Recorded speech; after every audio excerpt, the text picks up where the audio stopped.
ও গিন্নি গো, একটু শান্ত হ, একটু কথাটা শোনো। না না, আমি আর কিচ্ছু শুনবো না।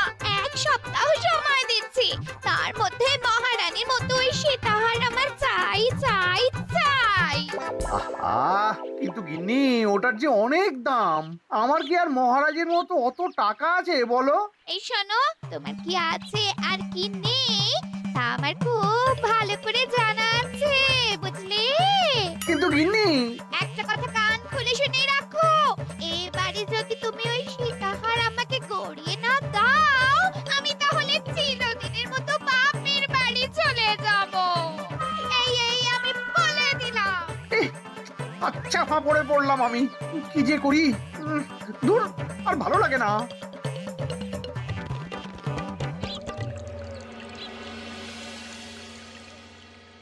আজকে তোমাদের সকলের কাছে আমার একটা প্রশ্ন আছে। বলুন মহারাজ। আচ্ছা, ধরো তোমরা যদি এ রাজ্যের লোক না হতে, অন্য কোনো রাজ্যের হতে, তাহলে তোমাদের কাছে কৃষ্ণনগর কেমন মনে হতো? মহারাজ, এক কথায় বলতে গেলে সমৃদ্ধ শক্তিশালী রাজ্য। বেশ, তা হঠাৎ এমন প্রশ্ন মহারাজ? আসলে বেশ কিছুদিন ধরেই আমি একটা কথা ভাবছিলাম। ঈশ্বরের দয়ায় আমাদের সবই আছে, তবু রাজ্যকে আরো শক্তিশালী ও অন্যান্য রাজ্যের সাথে সুসম্পর্ক বজায় রাখা একটা রাজধর্মে পড়ে। ঠিক বলেছে। ঠিক বলেছেন। বলি, তুমি কি এসব কথা কখনো ভাবো মন্ত্রী? হ্যাঁ, মানে আগে রোজ না, কিন্তু কখনো সখনো বোধহয় ভেবেছিলাম। কবে শুনি? ইয়ে, ওই তো কিছুদিন আগে, ওই সেদিন। এটা ঠিক কোন সেদিনের কথা বলছেন মন্ত্রী মশাই? যেদিন আকাশে ওই দুটো সূর্য উঠেছিল? তোমাকে সবকিছুতে ফোড়ন কাটতেই হবে না গোপাল, হ্যাঁ? কি আর করি বলুন, আপনার কষ্ট যে আর সহ্য হয় না। যাই হোক, মুদ্রা কথা হলো, এসব কথা মাথায় রেখে এখন আমাদের কিছু করা উচিত। কিন্তু কি করা উচিত সেটা আমি ঠিক বুঝতে পারছি না। এই একটা করে রসগোল্লা খাওয়ালে কেমন হয়? এই, তুমি থামবে? মহারাজ, আমার কাছে একটা উপায় আছে। 10 দিনের একটা মিলন মেলার আয়োজন করলে কেমন হয়? খুব বাজে হবে। একটা মেলা কত ঝামেলার কাজ সেটা বোঝো? একেই কত খরচ, তার উপর আবার অনেক লোক। মোটেই না, এটা তো দারুণ বুদ্ধি দিয়েছো গোপাল। এমন কিছুই তো চাইছিলাম। দূর, আর সবকিছুই আমার বিপক্ষে মনে হয়। দিনটাই খারাপ, আমি বরং চুপই থাকি। তাহলে সবাই শোনো, 1 সপ্তাহ পর কৃষ্ণনগর এক বিরাট বড় মিলন মেলার আয়োজন করছে, আর তার জন্য লোকজনকে নিমন্ত্রণ করার কাজ দেখবে গোপাল। যথা আজ্ঞা মহারাজ। আর মন্ত্রী, ভালো করে শুনে রাখো, মেলা প্রাঙ্গণ সাজানো, ঠিকঠাক নিরাপত্তা, এসব তোমার দায়িত্ব। আচ্ছা, কিন্তু বলছিলাম যে সবকিছু ভালো করে করতে গেলে খরচও তো। ওসব নিয়ে তোমাকে চিন্তা করতে হবে না। যত খরচই হোক আমাকে বলো, আমি দেব। আরে বাস, তো দারুণ ব্যাপার। এই ফাঁকে যদি কিছু আমারও লাভ হয়ে যায়, তাহলে গিন্নির গলার হারটার কিছু একটা করতে পারবো। বেশ, তাহলে প্রত্যেকে নিজেদের কাজ শুরু করে দাও।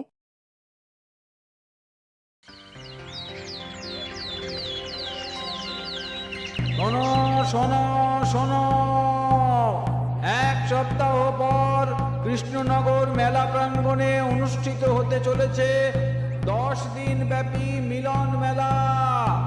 সকল গ্রামবাসীকে এই মেলায় আসার জন্য আমন্ত্রণ জানানো হচ্ছে। শোনো শোনো শোনো।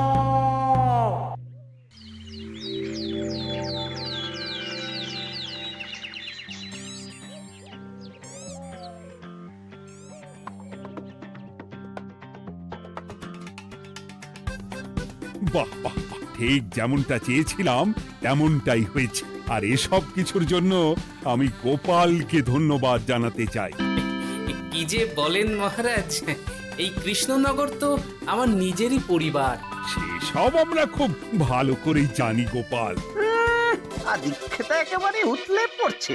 এসব দেখে গা জ্বলিয়ে যায়। তোমার এই এত ভালো বুদ্ধি দেওয়ার জন্য আমি তোমাকে 50টি স্বর্ণমোহর উপহার দিতে চাই। এটা কি হলো? এরকম হলে কিন্তু আমি খেলবো না। কেন মন্ত্রী, তোমার আবার কি হলো?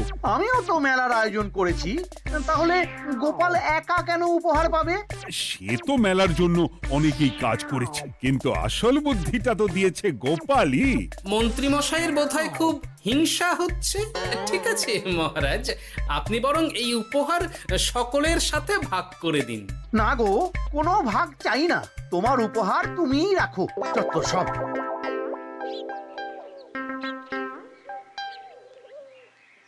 আমার কি এত খারাপ দিন এসেছে নাকি যে আমাকে গোপালের থেকে পুরস্কার নিতে হবে? অনেক হয়েছে। না না না, এবার আমাকেই কিছু ভাবতে হবে মনে হচ্ছে।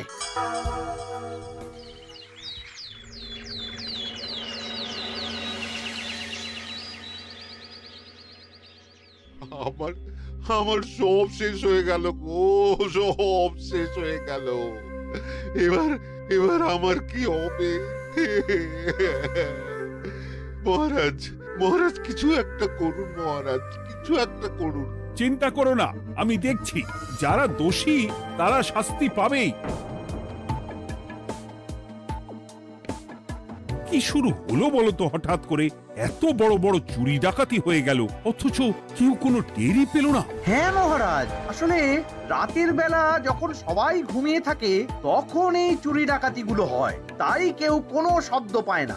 ভালো করে অনুসন্ধান করো, যে বা যারা এই কাজ করছে তাদের যত তাড়াতাড়ি সম্ভব ধরে ফেলতে হবে, নইলে তো আমাদের প্রজাদের অনেক ক্ষতি হয়ে যাচ্ছে। হ্যাঁ মহারাজ, আপনি কোনো চিন্তা করবেন না। কোথায় আনন্দ করে সব প্রজারা মেলা ঘুরবে তা নয়, আবার এই উটকো ঝামেলা। একটা কথা বলছি, কিছু মনে করবেন না। আসলে এই ঝামেলার কারণ হলো গোপাল। আমি ঠিক জানতাম কোনো না কোনো ভাবে আপনি আমাকে দোষ দেবেন। সত্যি তো, এসবের সাথে গোপালের কি সম্পর্ক? ওরই তো সম্পর্ক আছে মহারাজ। মেলা শুরু হলো আর তার সাথে চুরি ডাকাতিও। আর যদি গোপাল মেলার বুদ্ধিটা না দিত তাহলে রাজ্যে এত চুরি ডাকাতিও বাড়তো না। মানছি মন্ত্রী মশাই, মেলার বুদ্ধিটা আমার, কিন্তু মেলার নিরাপত্তা রক্ষা তো আপনার দায়িত্ব ছিল। যদি মেলা থেকেই এই ঝামেলা শুরু হয় তাহলে তো আপনার কাজেও ফাঁক আছে। মুখ সামলে কথা বলো গোপাল। আহ, তোমরা একটু থামবে? এখন নিজেদের মধ্যে ঝামেলা করার সময় নয়। সবাইকে একসাথে কাজ করে আসল চোর ডাকাতদের ধরতে হবে, তারপর বোঝা যাবে কার দোষ ছিল আর কার নয়। আগে মহারাজ।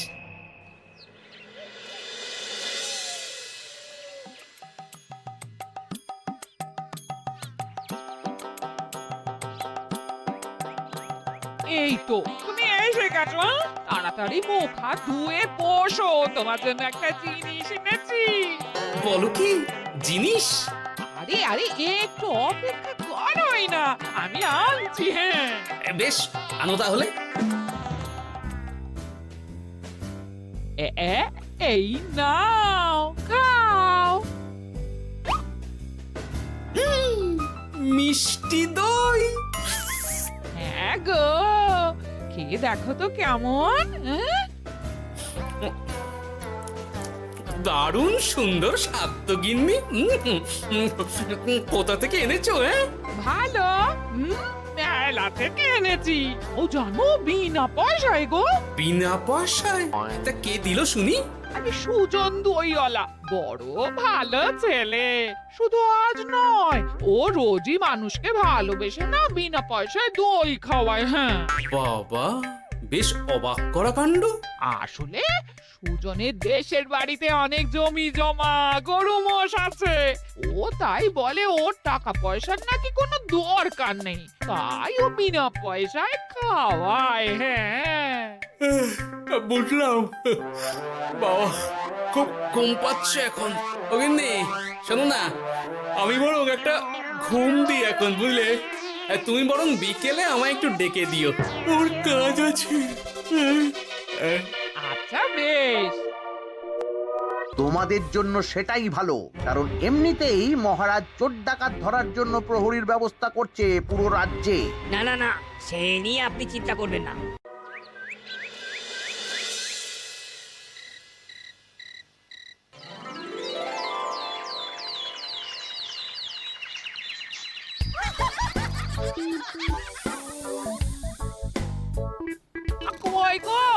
ওরে আর কতক্ষণ ঘুমোবে? সকাল তো হয়ে গেল।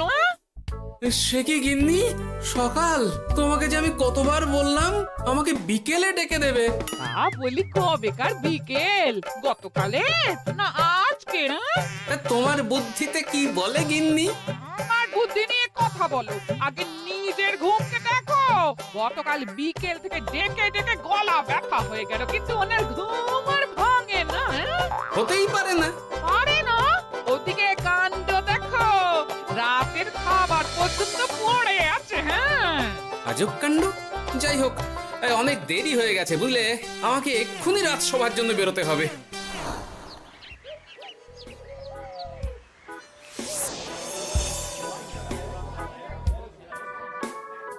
বাবা, এত ভিড় কি আছে এখানে? একটু কাছে গিয়ে দেখি তো।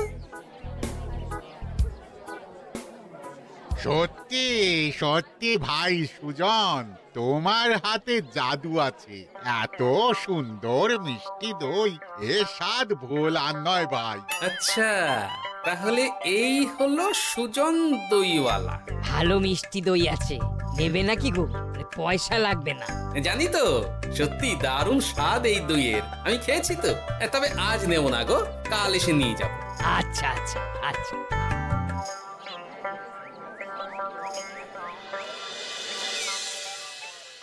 আর কোনো নতুন খবর পেলে ওই ডাকাতদের ব্যাপারে? না মহারাজ, এখনো ঠিক ধরতে পারিনি। ওরা বোধহয় বুঝতে পেরে গেছে যে আমরা খোঁজ করছি। মহারাজ, আমার মাথায় একটা নতুন বুদ্ধি এলো। রাতের বেলা করে সব বাড়িতে পাহারা দেওয়া শুরু করলে কেমন হয়? সব চুরি তো রাতেই হচ্ছে। আরে, এ তো দারুণ বুদ্ধি। কিন্তু মহারাজ, আমাদের রাজ্যের প্রহরীরা রাতের বেলা কি করে পাহারা দেবে? কেন কেন, কি সমস্যা? অনেক সমস্যা আছে। তাদের শরীর খারাপ হতে পারে, তার চেয়েও বড়, রাত জেগে থাকলে দিনে তারা সকলে ঘুমোবে, তখন পুরোটাই বেকার হবে। কিচ্ছু বেকার হবে না মন্ত্রী মশাই, আমাদের প্রচুর সেনা আছে, তাদের সকলকে দায়িত্ব ভাগ করে দিলেই হয়ে যাবে। তুমি বেশি বোঝো। গোপাল তো কিছু ভুল বলেনি মন্ত্রী, আমরা পাহারা বাড়াবো। আমি আজই সব সেনাদের সাথে কথা বলছি। সেনাপতি, তুমিও এই ব্যাপারটা একটু দেখো। যথাজ্ঞা মহারাজ।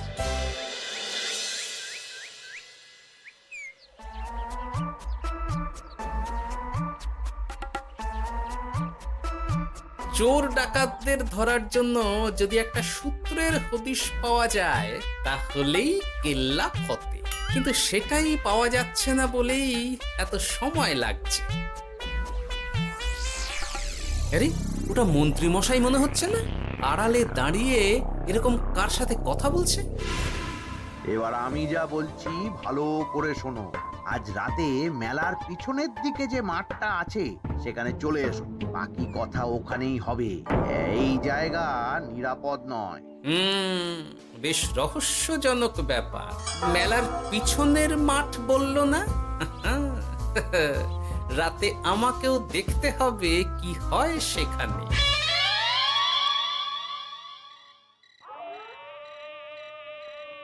উফ, কি মশা রে বাবা!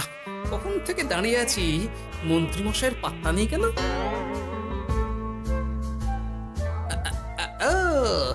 ওই তো চলে এসেছে।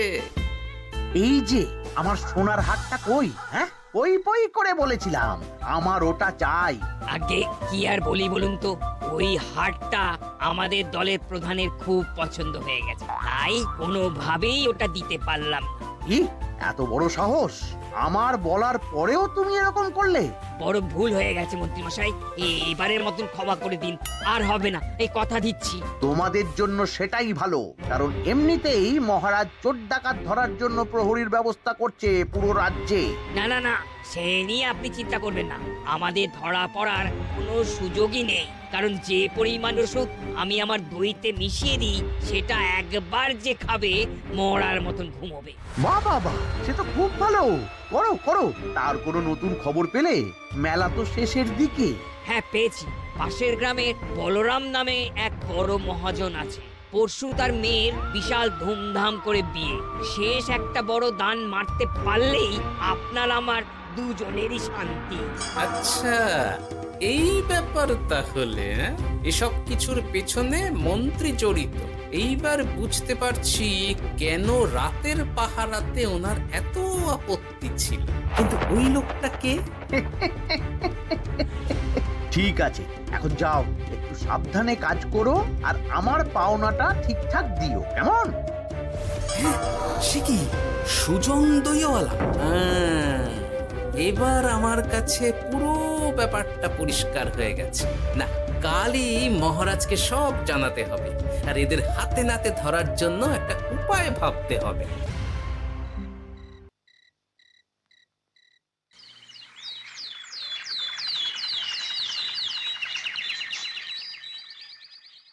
আরে এসো এসো, তোমার জন্যই তো অপেক্ষা করছিলাম। কি এমন জরুরি কথা আছে যে একান্তে দেখা করতে চাইলে? কোন মুখে বলি মহারাজ, সর্ষের মধ্যেই যখন ভূত তখন আর কি। মানে একটু খুলে বলো তো কি হয়েছে? আমাদের রাজ্যের এই এত বড় বড় চুরি ডাকাতির পিছনে কারা আছে সেটা আমি জানতে পেরে গেছি মহারাজ। হ্যাঁ, এ তো দারুণ খবর। তাহলে আমরা এখানে কি করছি? এখনই তাদেরকে গিয়ে বন্দি করি? না মহারাজ, আমাদের হাতে কোনো প্রমাণ নেই, তাই ওইভাবে বন্দি করতে পারবেন না। কেন বলো তো, কারা আছে পেছনে?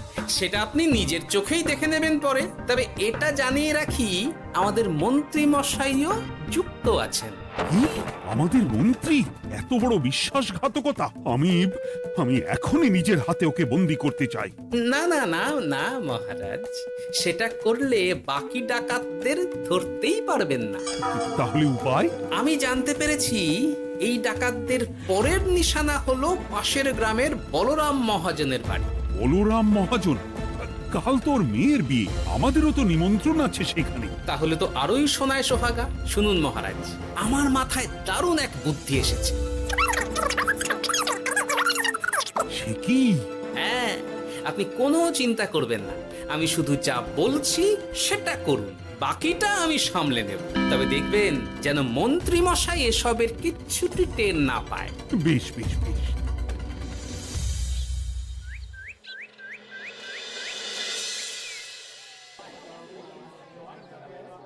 আর তো কিছুক্ষণ, এরপরেই তো সন্ধে নামবে।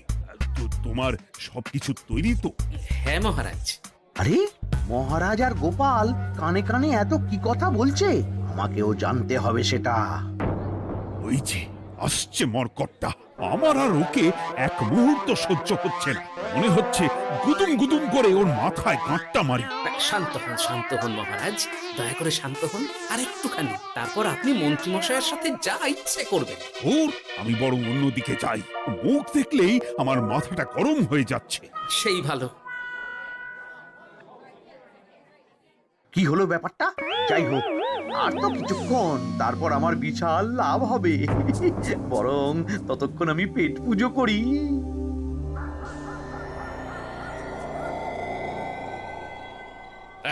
যা যা দামি জিনিস আছে সব দিয়ে দে। এই তো খেলা শুরু। এবার আর আমায় পায় কে? ও বাবা, এরা আবার কারা? সত্যি গোপাল দারুণ চাল চেলেছে। এই তোমরা এখানে কি করতে এসেছো? কেন, তোমরা যা করতে এসেছো? ডাকাতি? এমন তো কোনো কথা ছিল না। কার দলের লোক তোমরা? মন্ত্রী মশাইয়ের দলের লোক। এই রে, কি বলছে সব? কোথায় কোথায়? এই মন্ত্রী মশাই, এই কি বলছে এরা? আপনি দু নৌকোয় পা দিয়ে চলছে, আমরা থাকতে আপনি আরো এক ডাকাতের দলের লোককে ডেকেছেন। কি মন্ত্রী? শেষে কিনা তুমি? কি খেয়েছে রে, আর বোধহয় বাঁচতে পারবো না। কই, চুপ কেন? বলুন, মন্ত্রী মশাই সোনার হার ডাকাতি করে আপনাকে দেওয়ার জন্য এখানে ডেকেছেন। কি সোনার হার?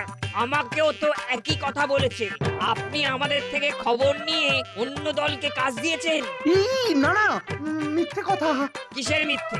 আপনি ছাড়া তো আর কেউ জানতো না এখানের কথা। না গো, আমি শুধু তোমাদেরকেই কাজ দিয়েছি একদম শুরু থেকে। আর কোনো ডাকাতের দলকে আমি চিনি না, আমি তো নিজেই প্রথম শুনছি। মন্ত্রী, লজ্জা করে না তোমার? তুমি আমার প্রজাদের এইভাবে ঠকাচ্ছিলে। ইয়ে মানে মহারাজ, আমি আসলে। অনেক হয়েছে মন্ত্রী মশাই, আপনি ধরা পড়ে গেছেন। প্রহরী, বন্দি করো সবাইকে, আর মন্ত্রীকেও। আমাকে ক্ষমা করে দিন মহারাজ, আমি ইচ্ছা করে এটা করিনি। আসলে আমার গিন্নি কদিন ধরেই মহারানীর সীতাহারের মতো দেখতে হার বায়না করেছে। তার জন্য তুমি নিজেদের লোকেদের থেকেই চুরি করবে? আর কি করব বলুন, এক সপ্তাহের মধ্যে হার না দিলে বাড়ি ছেড়ে চলে যাবে বলেছে। তাই আমি এখন আপনি যেটা করেছেন সেটা যদি আপনার গিন্নি জানতে পারে তাহলেও বাড়ি ছেড়ে চলে যাবে। শাস্তি তো তোমাকে পেতেই হবে মন্ত্রী। আয়, কে আছো? শোনো, মন্ত্রীকে মুখে কালি মাখিয়ে গাধার পিঠে বসিয়ে সারা রাজ্য ঘোরাও, এটাই ওর যোগ্য শাস্তি। আর গোপাল, তোমার বুদ্ধির প্রশংসা করতেই হয়। তোমার পুরস্কার আমি কাল রাজসভায় দেব। দূর দূর, জীবনে বিয়ে করাই ভুল হয়েছে